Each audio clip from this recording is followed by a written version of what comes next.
hein, c'est-à-dire en fait une forme d'être inférieur, hein, de sous-homme. Est-ce qu'il y a deux attitudes. Se révolter au nom de l'égalité qu'on nous a vendu, qu'on nous a promis, ou de l'antiracisme, parce que ça fait le logiciel de Blanche Gardin, il faudrait lui poser la question. Oui. Comment elle se voit à travers ce terme. Et puis il y a aussi, attention, il y a aussi ceux qui disent, ben oui, c'est vrai, nous sommes des goïs. C'est-à-dire qui admettent cette hiérarchie, qui admettent cette verticalité en disant, c'est comme ça.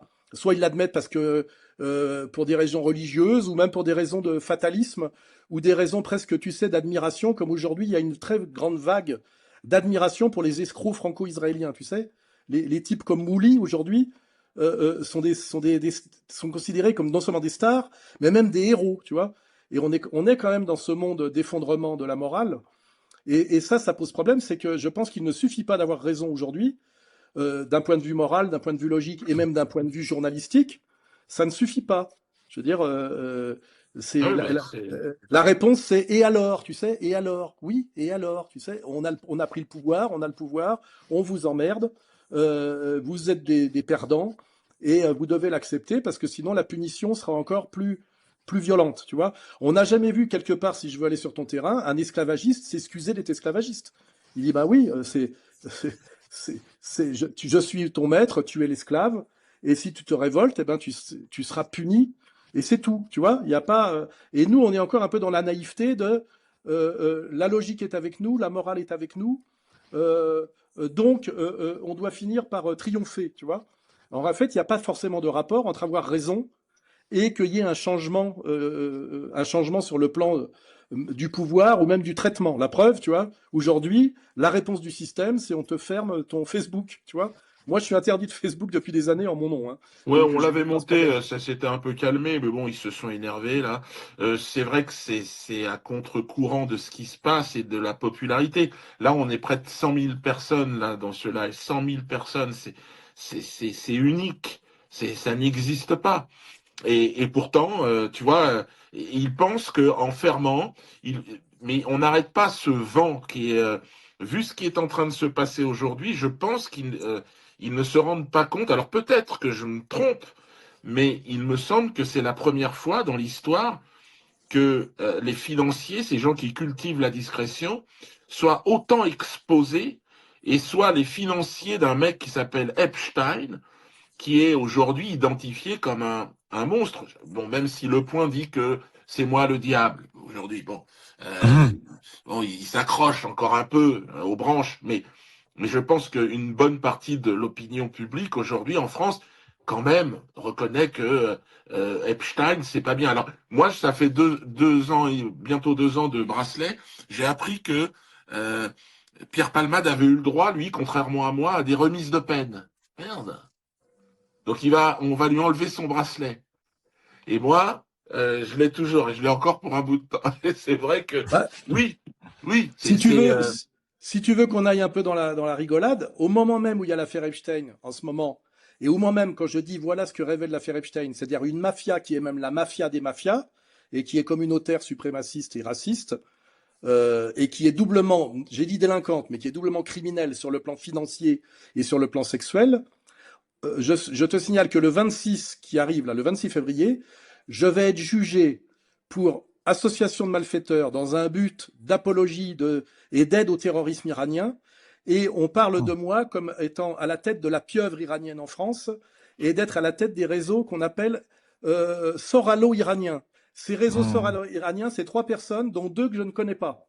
Une iranienne, un français, qui animait, tu sais, un compte Telegram, un fil Telegram sur lequel je ne suis pas.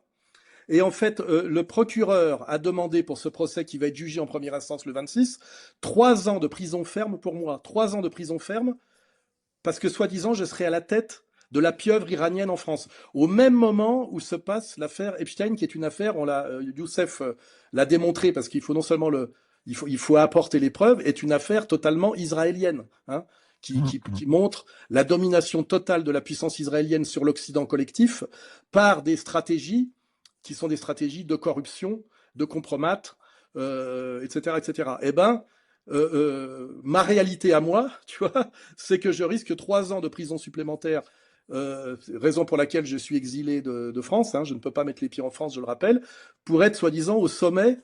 Et récemment, sur une radio communautaire, il y avait Maître Veil, alors je ne sais pas s'il est de la famille de Simone Veil, qui tenait le discours le danger en France des réseaux soralo-iraniens, les réseaux soralo-iraniens.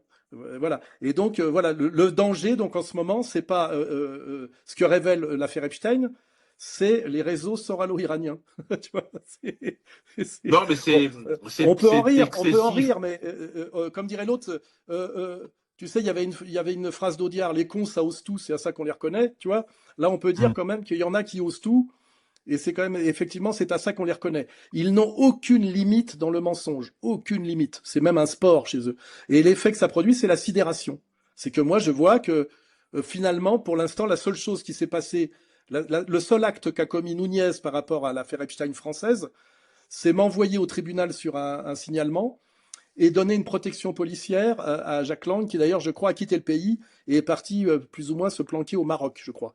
Sans doute peut-être vers la Villa Majorelle, parce qu'il y a une tradition là-bas, pour ceux qui connaissent les dossiers. Mais malheureusement, chaque fois que je vais parler d'un truc, tu sais, de mettre une pièce du Pulse, je vais me retrouver encore dans une affaire de Mm. procès, puisque je rappelle, j'ai été condamné pour avoir parlé du réseau Pierre Berger.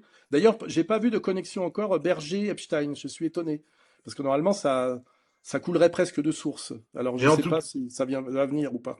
mais c'est vrai que Jacques Lang, c'est quand même un signal, bon, même si c'est infusible pour l'instant. Mais il y a une citation de Céline qui dit plus on est haut placé, plus on doit faire attention à ne pas tomber. Et c'est vrai que là, la chute pour ces gens, ils vont en sacrifier certains. Moi, j'aimerais, et ça serait vraiment la logique maintenant que, alors les médias, on peut rien attendre. Ce sont des sociétés privées qui appartiennent indirectement au groupe Rothschild qui est visé là. Mais euh, mais ce serait quand même normal qu'il y ait un vrai débat. Moi, j'aimerais avoir Ariane de Rothschild en face et lui demander pourquoi elle a écrit ce mail. Alors, elle ne va pas me répondre, mais moi, je lui pose la question. Et à chaque fois que j'ai la possibilité de le faire, et là, je l'ai, je lui ai dit, je vais lui expliquer, puisqu'elle ne me répond pas, je vais en faire un spectacle, le fil d'Ariane. Et ce fil d'Ariane, à partir du 20 mars, eh ben, je vais expliquer, je vais tirer le fil et me faire mes propres conclusions, puisqu'elle refuse à Ariane de s'exprimer.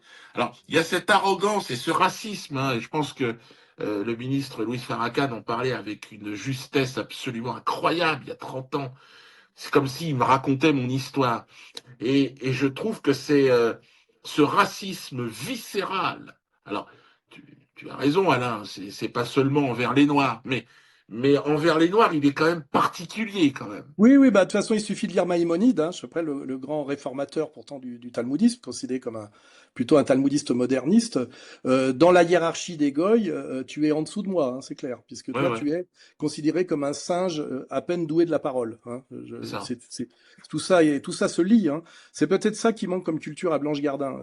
On peut pas combattre ça avec juste du gauchisme et de l'antiracisme. Elle n'a pas Il faut. compris qu'on était les véritables Non, antiracistes. mais je pense qu'elle a pas, elle a pas la culture, tout simplement. Oui, cela dit, C'est ça. j'ai été comme elle à un moment. Bon, à l'âge Oui. qu'elle avait, j'avais déjà quand même réfléchi un peu quand même. Mais je vais pas lui jeter la pierre. Et puis, tu le sais, tu connais ce milieu comme moi, Alain. Si tu veux, naturellement, c'est un milieu où il est de bon ton d'avoir euh, des relations à gauche, quoi. C'est un milieu de gauchistes, quoi. C'est Oui, oui, oui. un milieu sans conscience réellement politique. Surtout pas, Et d'ailleurs. si tu veux enfin, rebondir sur Farrakhan, rappelle-toi qu'à un moment donné, Farrakhan s'explique par rapport à ce qu'on appelle l'époque des droits civiques. Les droits civiques, c'est quand même beaucoup des juifs de gauche qui mènent un combat d'égalité pour les Noirs. Hein. Et à un moment donné, ces Noirs se prennent eux-mêmes en main et s'émancipent en fait de cette tutelle juive de gauche très, très, très bien incarnée par Norman Mailer, par exemple, tu vois. Et comme ils vont à l'université qu'ils étudient, ils découvrent des choses très gênantes, notamment que la communauté juive américaine est très très impliquée dans le commerce d'esclaves et qu'elle est même leader du commerce d'esclaves au sud comme au nord. Et ben dès lors que la nation of Islam avec Farrakhan commence effectivement à exprimer cette découverte, qui est une découverte historique, qui à la limite ne devrait pas impacter ses contemporains, puisqu'à la limite ce commerce d'esclaves a fini, c'était il y a déjà à l'époque, on va dire une centaine d'années, et ben immédiatement par le New-Yorker, par Mad, la bande dessinée, immédiatement la Nation of Islam et Farrakhan sont déguisés dans des bandes dessinées caricaturales en Asie. Tu sais, il y a eu immédiatement une nazification Oui, de oui. Farrakhan et de la Nation of Islam, parce qu'en réalité, ils avaient fait le travail eux-mêmes sur leur persécution et ne s'étaient pas comptés de la tutelle bienveillante, tu sais, en fait, de ce qui correspondrait aujourd'hui au réseau Soros. Hein, c'est-à-dire non pas les juifs de droite identifiés comme plutôt nationalistes, sionistes et violents, mais les juifs de gauche qui ont la tutelle sur l'antiracisme, le féminisme et tout ce qui est de l'ordre de l'égalitarisme. Et en fait, c'est ça l'histoire de Farrakhan. Il s'est rébellé. Il s'est rébellé. Et il y a une Oui, proximité oui, avec là, toi, évidemment. Parce que tu t'es rébellé contre les mêmes. Rappelle-toi que à l'époque où tu bah, faisais des spectacles comme Cocorico, il y a encore les vidéos sur YouTube, je ne sais pas s'ils les ont épurées, où on voyait toute la gauche bien pensante venir t'applaudir, tu sais, à la fin à la sortie de ta loge, ah bah oui, en oui, te félicitant pour le très bon travail que tu faisais à l'époque contre Jean-Marie Le Pen ou Madame Stirbois à Dreux, tu sais, ah ouais, ouais, rappelle-toi. ouais, bah oui, oui, j'ai Et été fasciné. quand tu t'es pris en charge et que tu t'es mis non pas à te contenter de la tutelle de cette gauche très marquée communautairement, mais que tu t'es mis à aller euh, à faire ton Farrakhan, tu es passé d'idole à effectivement Le diable. non, puis surtout noir à châtier, c'est-à-dire que Oui, tu te oui, retrouvais sous la même chicotte, tu vois. D'un seul oui, coup, oui, oui. ces gens qui étaient tes protecteurs et qui te guidaient vers l'antinationalisme et l'antinationalisme blanc, hein, à l'époque, Ah, par Le Pen, se sont mis d'un seul coup à sortir la chicotte et à te frapper encore plus durement ouais, ouais. qu'une certaine extrême droite. Et tu as découvert quelque chose d'incroyable, c'est que finalement Le Pen était beaucoup moins raciste que ces gens-là. Tu vois. C'était Ben, évidemment, évidemment. Mais c'est ce que et d'ailleurs comme Louis Farrakhan, c'est des gens. Il y a pas l'once d'un racisme. C'est l'idée, c'est que chacun doit vivre tranquillement chez soi. Et c'est ce qu'il prône. Et je crois on en est là. Et je pense que Poutine, son discours, il est le même. C'est ce monde maintenant. Écoutez, un monde qui ne plus sous la domination de ces banques Rothschild et compagnie, et que ce monde devienne multipolaire avec différents systèmes.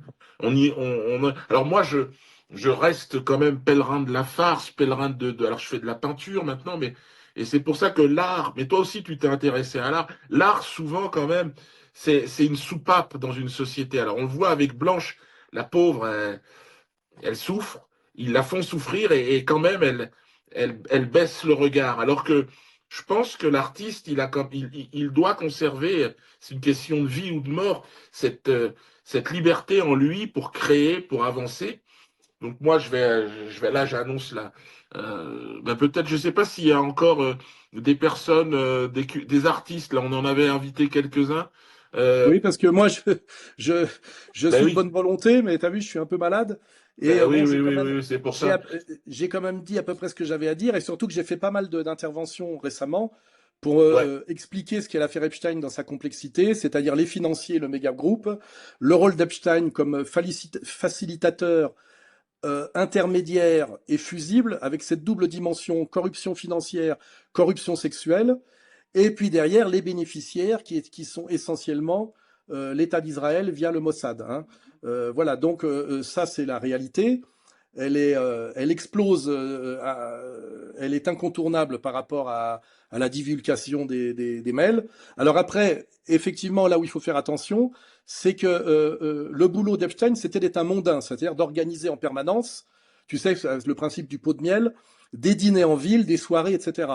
Donc, ce qui ne veut pas dire que tous les gens qui ont croisé Epstein ou qui ont accepté une invitation à dîner ou à une soirée chez lui sont comment dirais-je, des violeurs d'enfants. Il faut comprendre qu'il y a plusieurs niveaux et que le principe, effectivement, c'est de corrompre progressivement ou d'ailleurs de ne pas corrompre si on estime que la personne n'a pas